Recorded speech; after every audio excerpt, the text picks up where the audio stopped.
आइए हम लोग एक भजन श्रवण करें। अभी का प्रतिपाद विषय सत्संग की महिमा। आइए उसी पर हम लोग एक भजन श्रवण करते हैं। सत्य संग की गंगा में जो नीति नहाती है,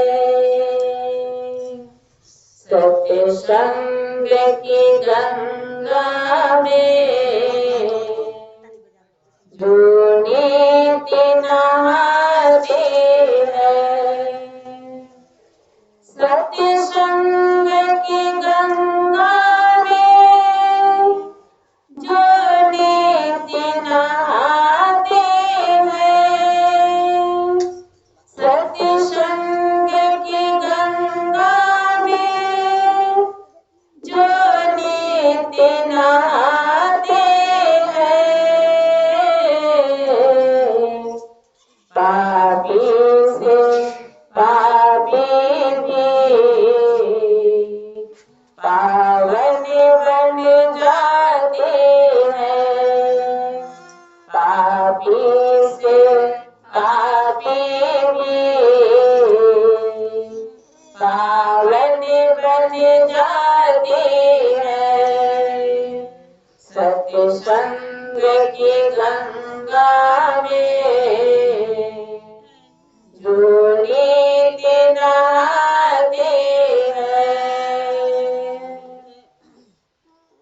ऋषि और मुनियों ने ये बात बताई है, सत्य संग ही जीवन है, सत्य संग ही भलाई है। ऋषि और मुनियों ने ये बात बताई है, सत्य संग ही जीवन है, सत्य संग ही भलाई है। ये वेद बताते हैं, सद्ग्रंथ बताते हैं, ये वेद बताते हैं, सद्ग्रंथ बताते हैं, सत्य संग की गंगा में जो नीति नहाती है, पापी से पापी भी पावन बन जाते हैं। इस तीर्थ से बढ़कर कोई तीर्थ धाम नहीं, हर दुख कलेशों का सत्य संग में नाम नहीं। इस तीर्थ से बढ़कर कोई तीर्थ धाम नहीं, हर दुख कलेशों का सत्य संग में नाम नहीं। आते हैं जो सत्य संग में जीवन को सजाते हैं, आते हैं जो सत्य संग में जीवन को सजाते हैं, सत्य संग की गंगा में जो नीति नहाती है, पापी से पापी भी पावन बन जा आरती है। श्री सद्गुरु महाराज की जय।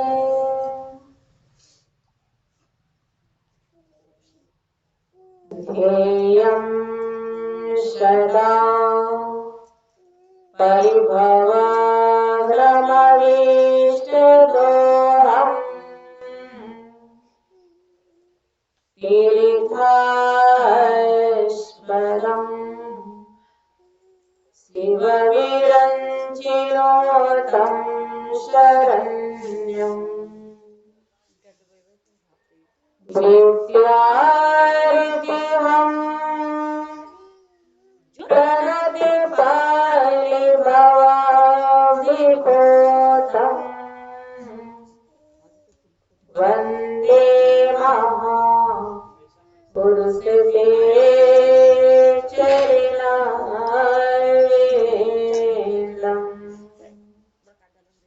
वन्दे महापुरुषते चरणारविन्दम्।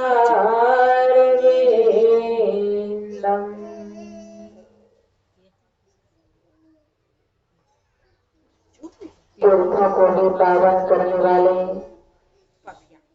जनमानस के मराल विश्व शरीर के महान संत सद्गुरु महाराज के पावन चरण कमलों में असंख्य बार नमन तथा मंच पर मंचस्थ दिनेश बाबा के चरणों में कोटि कोटि नमन। उपस्थित गुरुजन विशिष्ट जन समवेद सम आदरणीय धर्म प्रेमी महानुभाव देवी स्वरूपा माताओं एवं भक्तिमती बहनों सबों के चरण कमलों में मेरा सत सत नमन है। हम लोग आस्था और विश्वास के साथ गुरु महाराज की जय ध्वनि करेंगे। बोलिए प्रेम से श्री सद्गुरु महाराज की जय। श्री सद्गुरु महाराज की जय। श्री सद्गुरु महाराज की जय।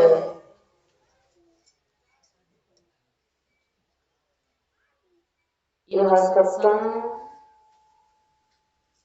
अपराह्नकालीन के सत्संग में हम लोग अभी स्तुति और विनती की। उसके बाद विश्व प्रसिद्ध ग्रंथ रामचरितमानस से हम लोग पाठ भी श्रवण किए। पाठ में आया सत्संग की महिमा।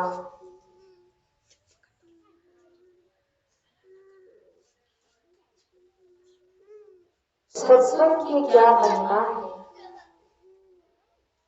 सत्संग सुनने से क्या होता है। हम लोग पाठ में श्रवण किए कि सुनी समझी, सुन करके समझना चाहिए। सुनी समझी जन मुदित मन, जन यानी मनुष्य, मुदित मन से जो सुनता है, सुनने के बाद जो मंथन करता है, चिंतन करता है, उसके बाद वो अपने जीवन में उतार लेता है। तो ऐसे मानव को संतों ने कहा कि उसे 4 फलों की प्राप्ति हो जाती है। अर्थ, धर्म, काम और मोक्ष। ये जीते जी शरीर रहते हम मनुष्य को मिल जाता है।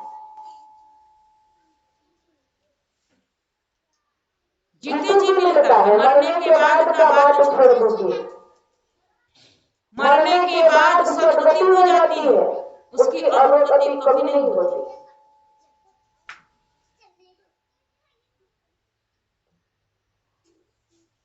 बच्चे बाहर जाके खेले। गोस्वामी तुलसीदास जी महाराज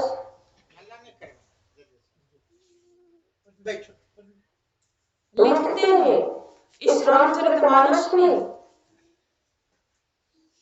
कि हे संसार के लोगों,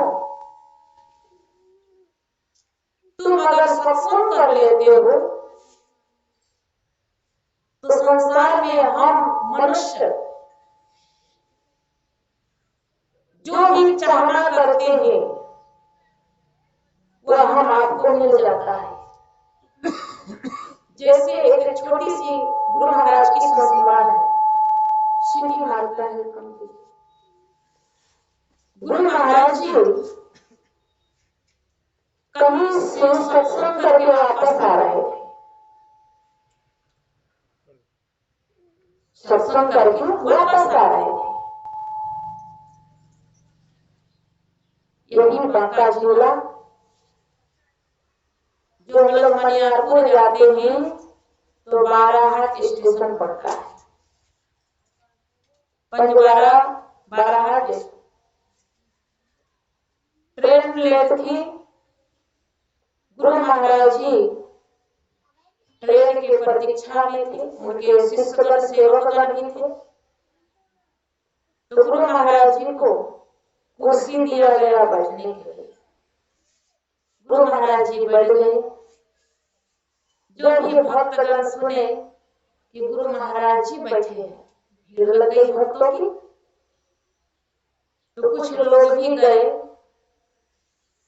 तो कुछ लोगों ने गुरु महाराज से पूछा कि सत्संग करने से क्या होता है, सत्संग करने से मिलता क्या है। हम तो देखते हैं कि सत्संग करने के बाद, आरती होने के बाद बस प्रसाद मिल गया और सब अपने अपने घर चले गए। गुरु महाराज जी पूछते हैं कि आप लोगों की क्या इच्छा है, क्या चाहना है।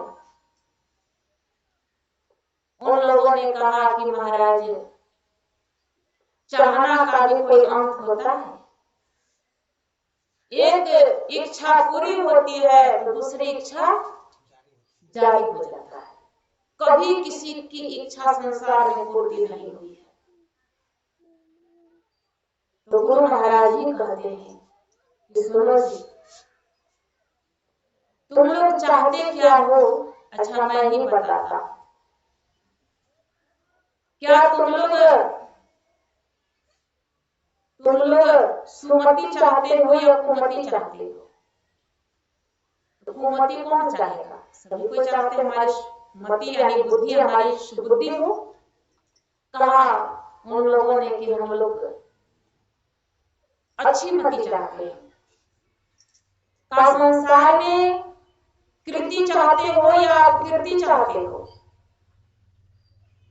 सबों ने कहा कि अपकीर्ति कौन चाहेगा? सभी कोई चाहते हैं कि संसार में मेरा कीर्ति फैले। मति की गति का आप लोग शुभ गति चाहते हैं या दुर्गति चाहते हैं?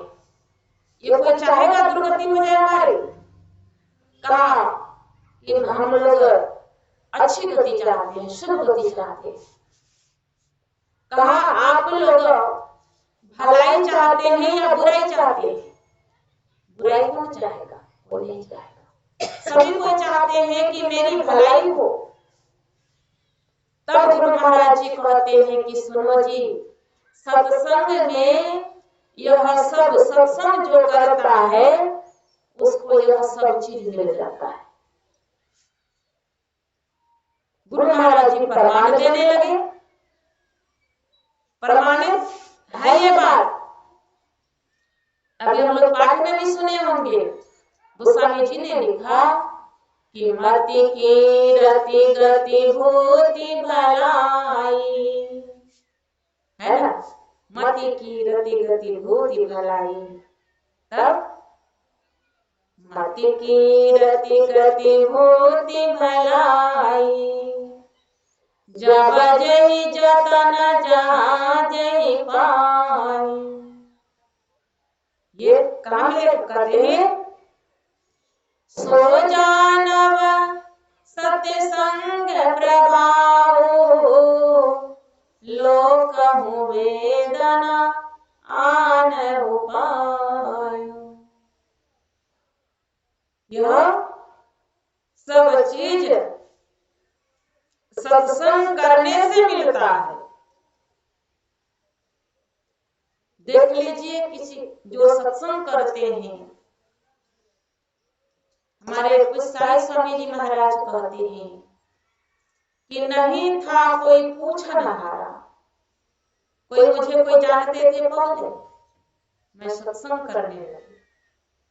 साई स्वामी जी महाराज ने इस बात को कहा, नहीं था कोई पूछन हारा, जब से दया भई सतगुरु की, तब क्या हो गया, लगे रहे दो चार, थी लाचारी अन्य वस्त्र की, सब चीज की लाचारी थी, लेकिन जब से दया भई सतगुरु की, लगे रहे दो चार। सत्संग करने में देखिए कितना लाभ है। मुझे कोई नहीं जानता था, मैं जानता था। आप सबों से कैसे परिचय हुआ, सत्संग माध्यम है। अगर मैं सत्संग नहीं करती तो कोई मुझे यहाँ बुलाता, किस लिए बुलाता, आप लोग बुलाते नहीं बुलाते। इसीलिए गोस्वामी तुलसीदास जी महाराज ने इस बात को कहा कि मति की रति गति होती भलाई, जब जही जतन जहाँ जही पाई, सो जानव सत्संग प्रभाव, लोक वेद न आनो। लोक और वेद में वही कोई।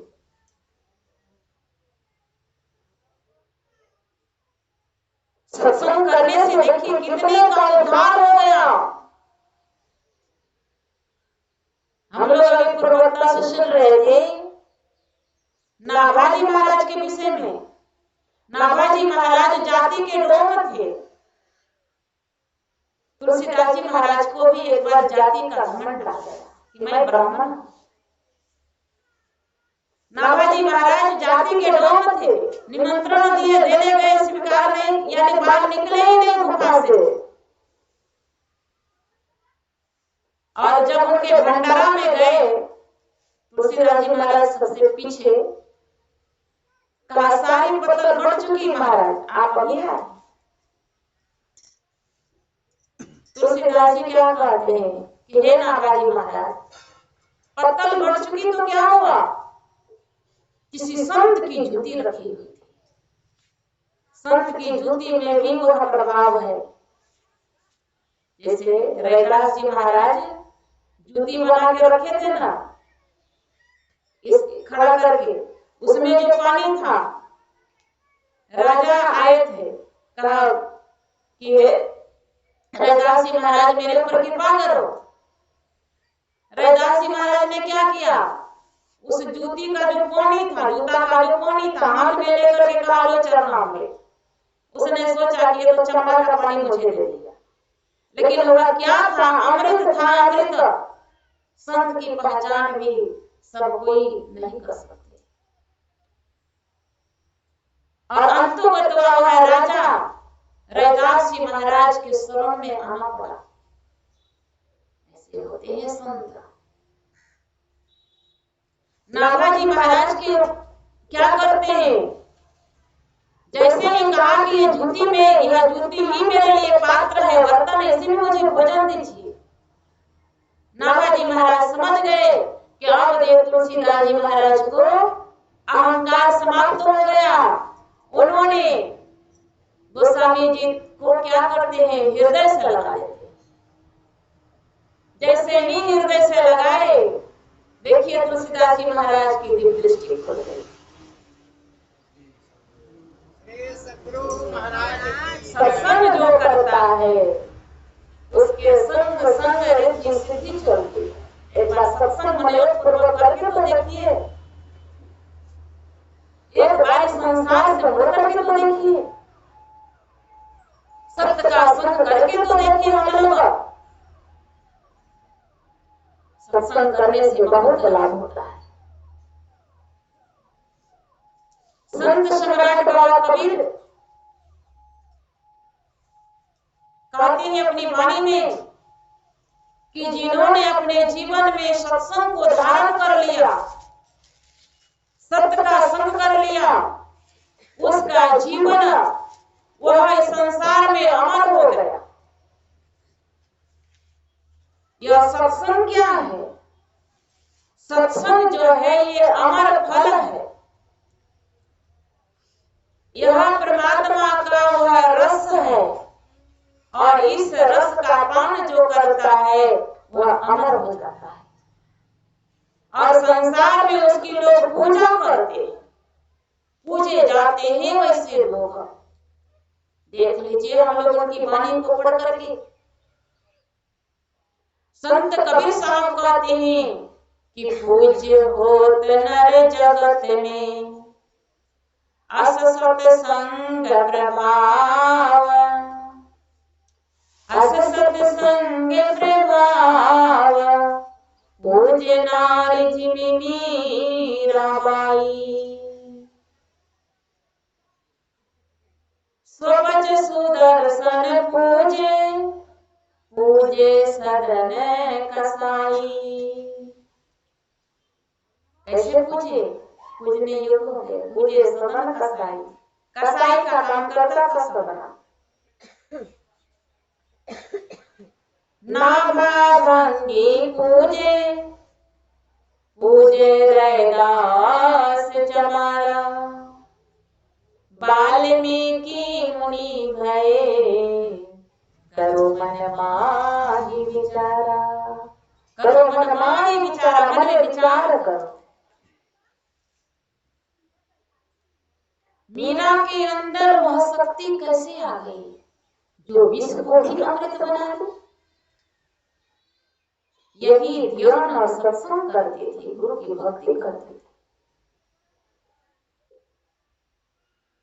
मीरा को राणा ने विष का प्याला भेजा, विष को पी गई। मर जाना चाहिए मीरा को, लेकिन मरी नहीं, क्योंकि उसके अंदर वह क्षमता आ गई थी, वह शक्ति आ गई थी जो विष को भी अमृत बना सकती है। शबरी के अंदर में भी वह क्षमता थी जो भगवान को आना पड़ा, खुद आना पड़ा, शबरी को जाना कहीं नहीं पड़ा। ये है सत्संग और ध्यान का प्रभाव। और मीरा बाई के जीवन को देख लीजिए, मीरा क्या करती थी? मीरा को लगन लगी थी कहा? गुरु चरण कमल बलिहारी।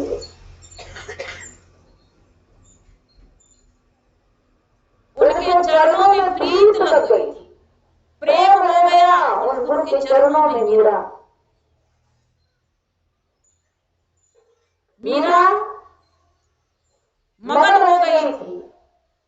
जैसे हम लोग गाते हैं ना भजन में कि ऐसी लागी लगन मीरा हो गई मगन, वो तो गली गली हरि गुने गाने लगी, ऐसी लागी लगन।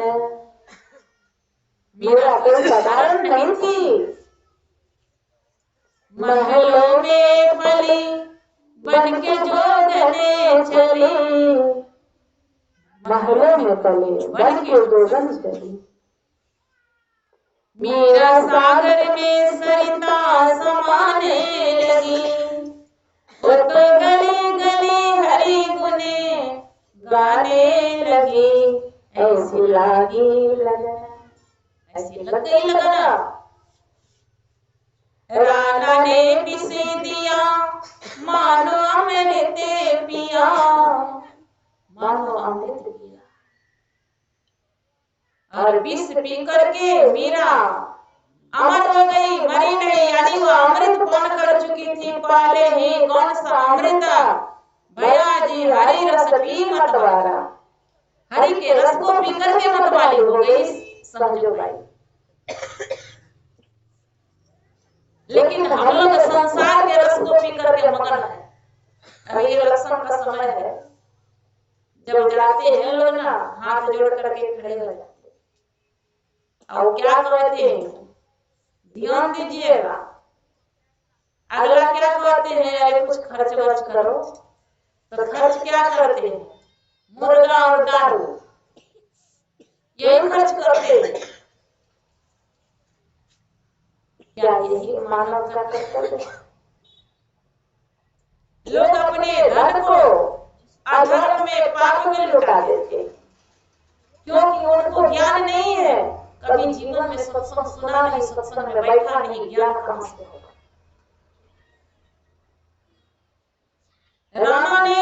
राणा को ज्ञान नहीं था, पहचान नहीं पाया मीरा को, ये मीरा कौन है। राणा ने उसे महल से निकाल दिया, कहा ऐ मीरा तू मेरे बात पर नहीं रहती तो मेरे इस महल से निकल जाओ। मीरा उस महल को छोड़ करके निकल गई, और निकल गई तो कहां गई, भगवान कृष्ण के मंदिर में गई। विद्वानों ने कहा कि वह गई तो गई जगन्नाथपुरी, और कोई विद्वान कहते हैं कि वह वृंदावन चली गई। मीरा जब गई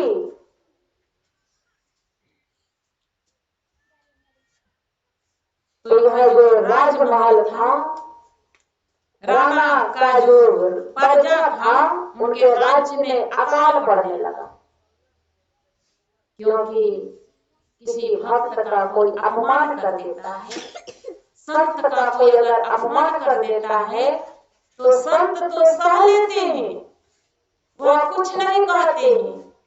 गुरु महाराज जी आश्रम में थे, कुपा घाट में चोर प्रवेश किया। भक्तों ने कहा गुरुदेव कुपा घाट में चोर आ गया है। कहा आने दो। कहा चोरी करके सामान ले जा रहा है। कहा जाने दो। जब सामान चोरी करके लेकर चला गया चोर, तब कोई भक्त कहते हैं गुरुदेव आश्रम में चोरी हो गई, आपने कुछ नहीं कहा, आपके पास इतनी शक्ति है। कहा गुरुदेव कहते हैं कि देखो जी, मैं तो उसे क्षमा कर दिया, मैंने उसे कुछ नहीं कहा, लेकिन मैं तो क्षमा कर दिया, लेकिन ईश्वर उसे कभी क्षमा नहीं करेंगे। मैं उसे क्षमा कर दिया, लेकिन ईश्वर के दंड से वह कभी नहीं बच सकता है। हम लोग इतिहास को उल्टा करके देखें। संत कबीर साहब ने कहा कि दिन सताए तीन गए, दिन को सताने से तीन चला जाता है, और हम आपके जीवन में तीन ही मुख्य है संसार के लिए। कहते हैं संत सताए तीन गए, धन धर्म और वंश, और नहीं मानिए तो देखिए रावण कौरव कंस। मीरा को अपमान करके निकाल दिया गया, मीरा ने कुछ नहीं कही, चली गई। मीरा के साथ एक सखी भी गई, चली गई। मीरा वहां भजन में मगन हो गई, ध्यान में मगन हो गई। उनको क्या संत को मान और अपमान किया, उनको तो हमेशा वह आनंद में रखता है। जिसके जीवन में मिला सत्संग है, उसे हर घड़ी आनंद ही आनंद है। जिसका ईश्वर से जुड़ा संबंध है, उसे हर घड़ी आनंद ही आनंद। ऐसे ही भक्त को होना चाहिए। मीरा तो चली गई, लेकिन हुआ क्या, यहाँ अकाल पड़ने लगा। उनके राज्य में कोई ज्योतिष आए, कोई साधु महात्मा आए। राणा ने पूछा कि हमारा मेरा ये जो राज्य है कितनी सुखी संपन्न थी, आज क्यों इतनी अकाल पड़ गई है। वो कहते हैं कि हे राजन, आपके राज्य में किसी संत का अपमान हुआ है। कहा अपमान हुआ है तो ये कैसे खत्म होगा, ये हमारी प्रजा कैसे सुखी संपन्न हो जाएगी, हमारे राज्य में कैसे वर्षा होगी। अकाली छा गई, वर्षा होता ही नहीं था, बारिश नहीं होती थी, नहीं होने के कारण उपजा नहीं होता, लोग दाने दाने के लिए मुमताज होने लगे। कहा कैसे होगा। उन्होंने कहा कि हे राजन, अगर वह संत इस राज्य में चरण रख दे तो वह वर्षा हो जाएगा, आपके राज्य में खुशहाली छा जाएगी। राणा ने अपने आदमियों को भेजा कि जाओ मीरा कहाँ है उसे लेकर मिला। खोजते खोजते पता चला, चले गए वहां जहाँ मीरा रहती थी। मीरा से कहते हैं कि आपको राणा ने महल में बुलाया। मीरा क्या कहती है कि मैं उस महल में जाऊंगी ठीक है, अगर मेरा मालिक मेरा कृष्ण कन्हैया आदेश दे दे तभी मैं जाऊंगी, क्योंकि अब मेरा मालिक वही मेरा मालिक है। कहा जा आदेश लेकर। कहा मैं जाती हूँ, मैं आदेश लेकर के करूँगा, मेरे कृष्ण कन्हैया कह दे जाने के लिए तो मैं चली जाऊंगी। वह जाती है, लोग बाहर हैं। राणा ने आदेश दिया था जब तक मीरा नहीं आवे तो आना तो लेकर के ही आना। मीरा गई, भगवान कृष्ण के मूर्ति के पास वह विनती करने लगी। भगवान श्री कृष्ण प्रकट हो गए। ऐसी पुकार थी मीरा के अंदर में जैसे द्रौपदी पुकारी कृष्ण भगवान को, हे कृष्ण, हे द्वारिकानाथ, मेरी रक्षा करो। भगवान कृष्ण को आना पड़ा और द्रौपदी का लज्जा बचाया। मीरा जैसे ही पुकारती है प्रकट हो जाती है। कहा मीरा क्या कर रही हो, बोलो क्या मांग रही हो, क्या कहना, मांग लो हमसे आज। कहा भगवान मैं क्या मांगू आपसे, मुझे तो आप मुझे मिल चुके हैं, मैं आप मांगना क्या है। भगवान कृष्ण ने कहा